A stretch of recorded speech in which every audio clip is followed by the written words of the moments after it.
Талдықорған қаласы номер 15 орта мектептің 5 Б сынып оқушысы Шакиров Шерхан Сатайұлы. Қазақстанда 130-дан астам ұлт өкілдері тұрады. Сондықтан да 1 мамыр қазақ халқының бірлік күні деп есептеледі.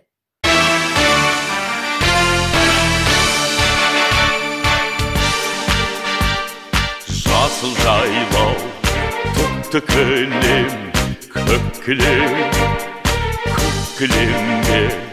көп аунаймын, көп күлем.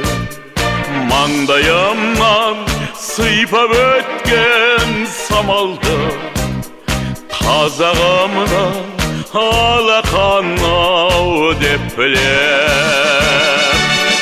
Қайда көрсем атамекен, көкейіңде жатады екен.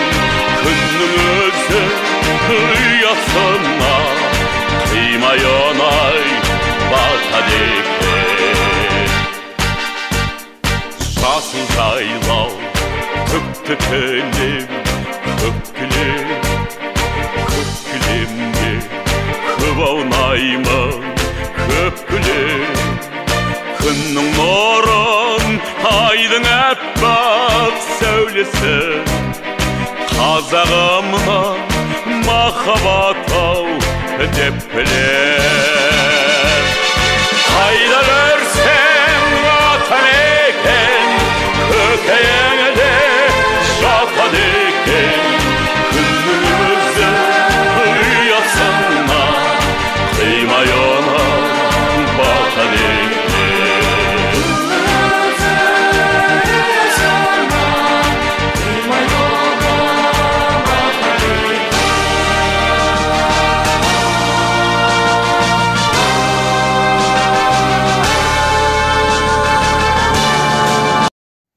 Бұл мерекенің мақсаты ел ішіндегі түрлі ұлт пен дін өкілдерінің бір-біріне деген сый-құрметін арттырып, татулықты, бірлікті, ортақ құндылықтарды насихаттау. Бірлік болмай тірлік болмас деген атам қазақ. Берекені көздеген ел мерекелі тірлік жасаудан жалықпаған. Қазақстандықтар, мерекелеріңіз құтты болсын. С праздником! Happy holidays!